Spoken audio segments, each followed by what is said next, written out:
So you may have heard people say things like, you have to love yourself before you can love anyone else. And so that's the question I want to start with today, because my answer is no, I don't think so. I think that loving yourself can be one of the hardest things to do. We have all these suggestions from our cultural soup that tell us things about ourselves, and they pull us into doubt of ourselves. And there's lots of supposed tos, and it benefits advertisers and sellers of potions and creams to make us doubt our goodness. And of course, we know about every mistake we've ever made, right? And there might be aspects of our body or our personality that sometimes override our positive regard towards ourselves. And so sometimes loving ourselves can be difficult because, well, we know everything there is to know about ourselves. And sometimes we're not very kind to ourselves in those judgments.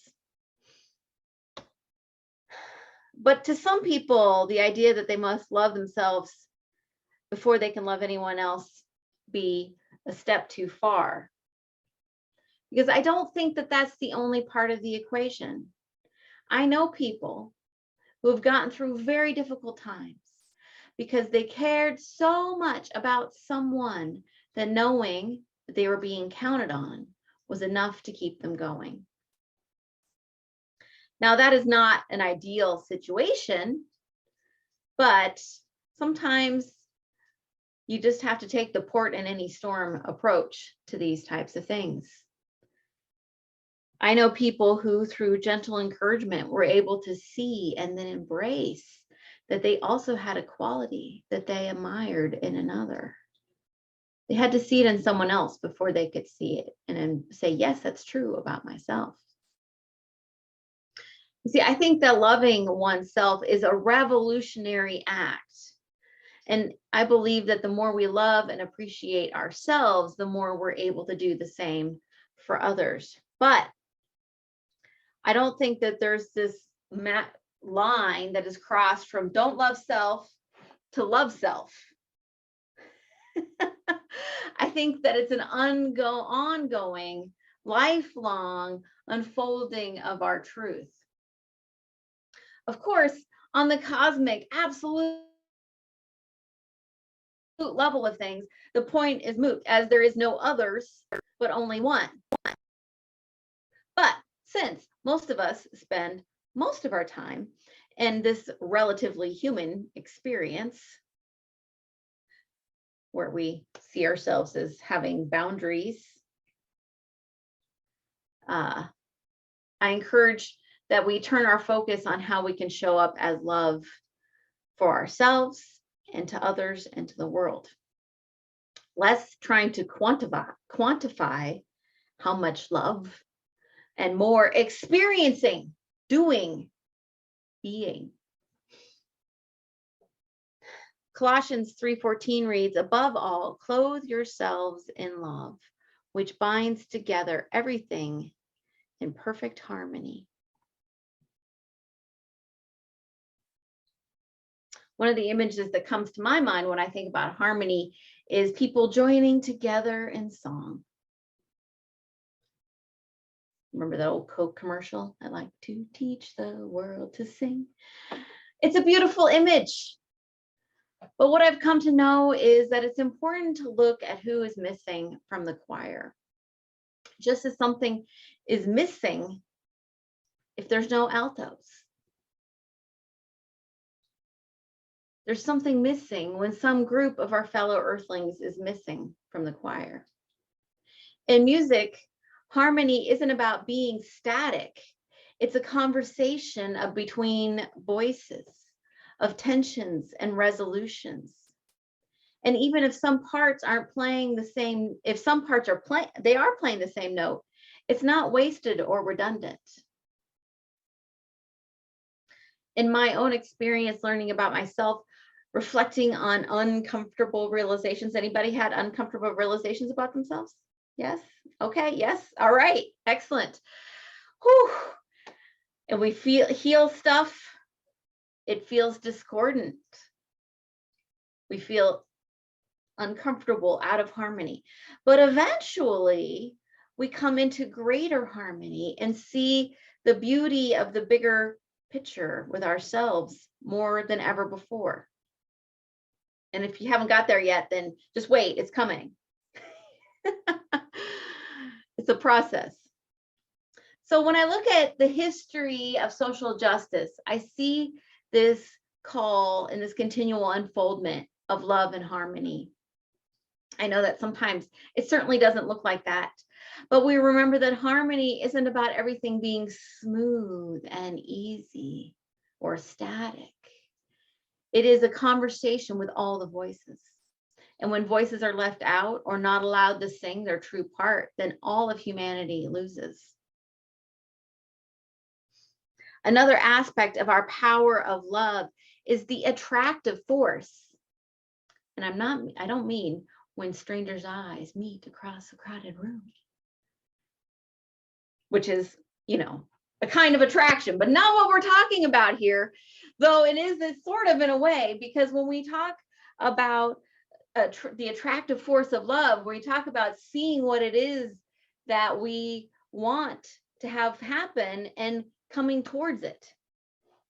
So I suppose it is sort of like strangers meeting across a crowded room, but we're talking about those attracting a vision or a ideal.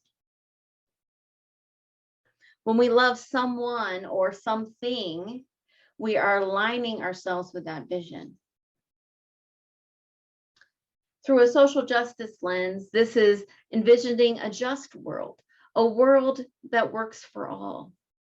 What does a world that works for all mean anyway? I say it all the time. It means a world where if you were to swap places with anybody in the planet, you'd be like, yeah, that's cool. That's fine. It means that people's needs are met, that people have, that's not like that we're all always holding hands and singing the Coca-Cola song. It means that we can find safe, honoring ways to resolve differences. It means that people have food and shelter and all of those things. The opportunity to thrive. So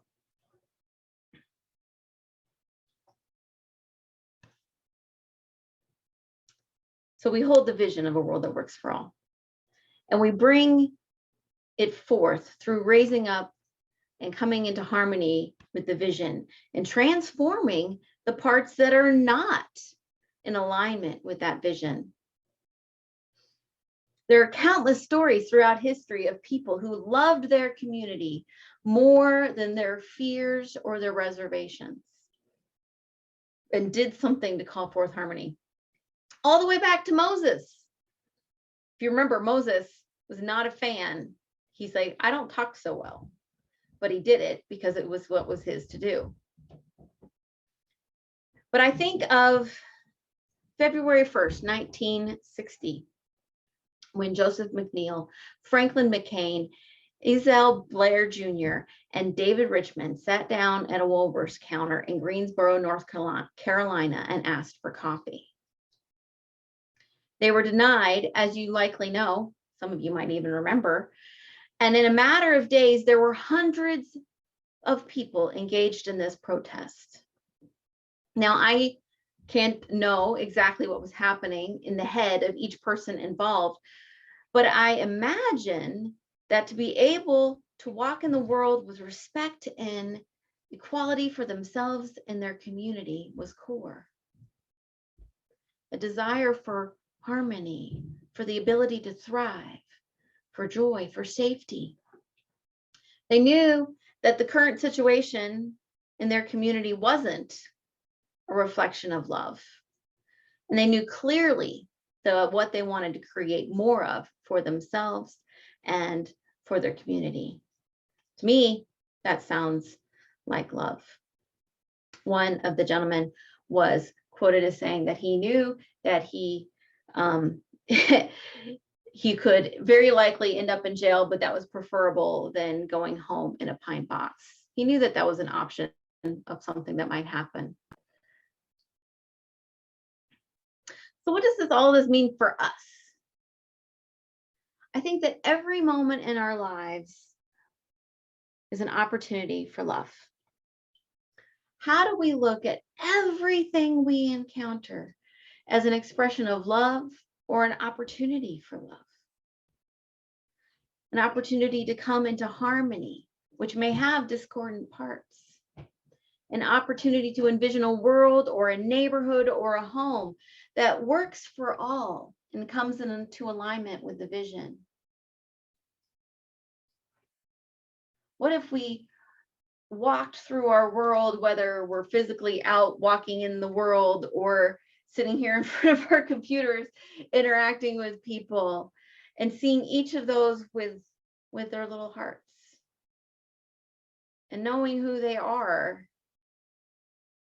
Because in unity, we teach, and I believe that we are all expressions of the divine. Some of us may be expressing that more clearly than others, but we all are that. And if we can interact with each other in that way, then we know that we can interact with love. So as I said at the beginning, we don't likely come into loving ourselves in one big rush. It's a constant of unfoldment, of acceptance, of understanding, forgiveness, reflection, and love. Sometimes it's uncomfortable. But we don't need to wait until we've reached some elusive point to do our part. We don't have to love ourselves fully in all the little corners. I think that's something that some people allow them to get in the way of diving in to do what we can, to start where we are and with what we know and go from there. Allow the experiences to continue to inform us of where there is more to love and forgive and understand and grow. So we start where we are, we go from there. We clothe ourselves in love. Just imagine bringing a cloak of love. And then as we interact with the world, we just imagine that cloak of love surrounding each person. We clothe ourselves in love and make the shifts that are right in the moment. And as Mother Teresa encouraged us all, may we do small things with great love. I believe each of us doing our little bits aren't so little after all.